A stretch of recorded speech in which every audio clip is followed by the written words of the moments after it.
বউ যখন বাড়িতে নিয়ে আসা হয়, আপনি বলেন আপনার বউকে আপনার ছোট ভাই স্পর্শ করা জায়েজ আছে? আপনার বউকে আপনার ছোট ভাই স্পর্শ করা জায়েজ আছে?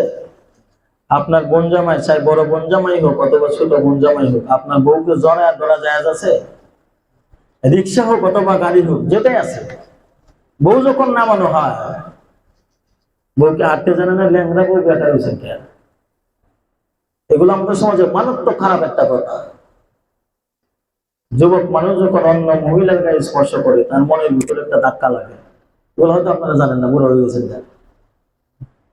বউকে যখন আনানো হয়, হয়তো গাড়ি থেকে নামানো হয় অথবা রিক্সা থেকে নামানো হয়, হয়তো এই বউয়ের দেবরে এরে নামায় কুলো করে, না হয় বোন জামাই, চাই ছোট হোক অথবা বড় হোক, এগুলো করে নিয়ে ঘরে নেওয়া যায়। ওই পাইছে দেখুন, হাইটে হাইটে যাবে, সমস্যা কোথায়? বউ নিয়ে আসা হয়েছে, সে হাইটে হেঁটে যাবে, হাঁটতে জানে না, হাঁটতে জানে।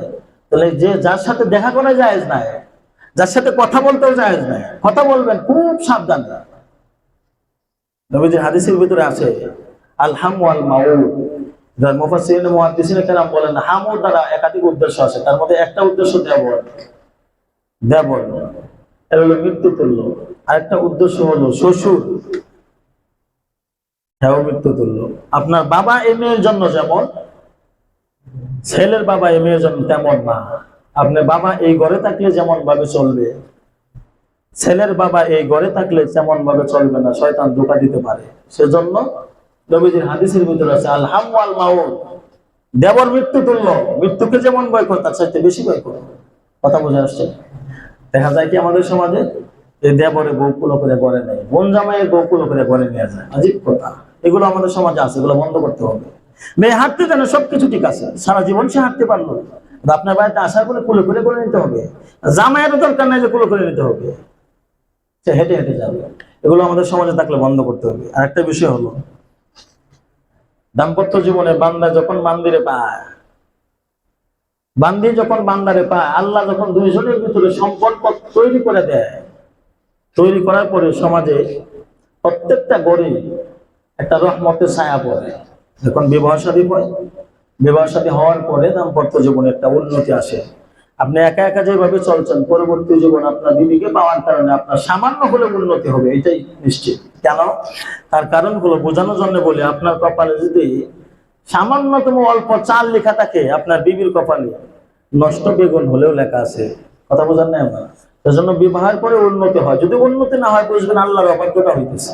কথা বুঝে আসছে? স্বামী স্ত্রী দাম্পত্য জীবনে বিবাহ শাদী হওয়ার পরে উন্নতির মুখ দেখবে।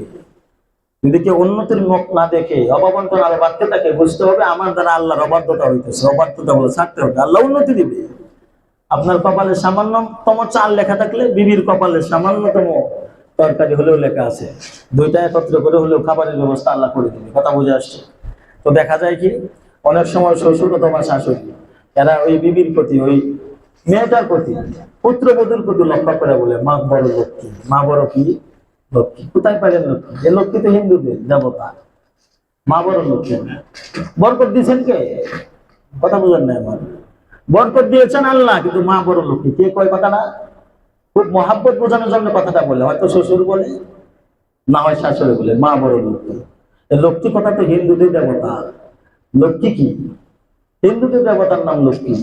আল্লাহ বরকত দিয়েছেন, এই বধূকে আনার পরে, পুত্রবধূকে আনার পরে আল্লাহ আরো বরকত বাড়াইয়া দিয়েছেন, সেটা বলতে পারেন তো মা বড় লক্ষ্মী।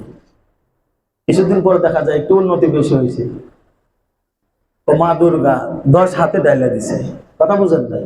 মুসলমানের ঘরে এগুলো হইতেছে, না হলে কিতাবাদিতে পাওয়া যেত না। যে না হইতো, হয়তো আমাদের সমাজে নাই, কিন্তু আছে সমাজে নিশ্চিত, কোনো সন্দেহ নাই। মা দুর্গা 10 হাতে ঢেলে দিয়েছে।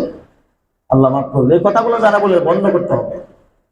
বেওয়াই বেওয়াইকে দাওয়াত দেয়, বেওয়াই আপনি একদিন এসে বেড়ায় যাবেন, তো বেওয়াই ব্যস্ততার কারণে তো আপনার বাড়িতে আসার মতো সুযোগ আমার মিলতেছে না। এক বেওয়াই আরেক বেওয়াইকে কয়, তো আপনি না আসলে কি মহাভারত অশুদ্ধ হয়ে যাবে? কথা বুঝেন? মহাভারত কি মুসলমানের কোনো কিতাব? বুঝতেছেন আমার কথা? মহাভারত কি শুদ্ধ একটা কিতাব? যার আকীদা এমন যে মহাভারত শুদ্ধ, তার আকীদায় সমস্যা আছে। যার বিশ্বাস এমন মহাভারত শুদ্ধ, তার বিশ্বাসে সমস্যা আছে। আপনার তওবা করতে হবে। বেওয়াই বেওয়াইকে দাওয়াত দেয়, তো বেওয়াই আপনি আসলে ভালো হইতো, আপনি আসেন। তবে ভাই আমার তো আসার সময় নাই, খুব ব্যস্ততা পেরেশানির ভিতরে থাকি, আসবো ইনশাল্লাহ। বেওয়ায় ব্যাপারে ঠাট্টা করে হোক, যেভাবেই বলে বলে যে আপনি না আসলে কি মহাভারত অশুদ্ধ হয়ে যাবে?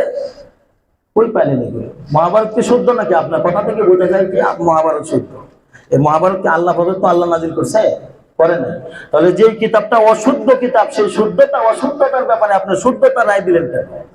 সেজন্য আমাদের যাদের ভিতরে এই কাজগুলো আছে, যে সমাজে আছে, যেখানে আছে, যার কাছে আছে, কথাগুলো ছাড়তে হবে। বরকত দেওয়ার মালিক আল্লাহ।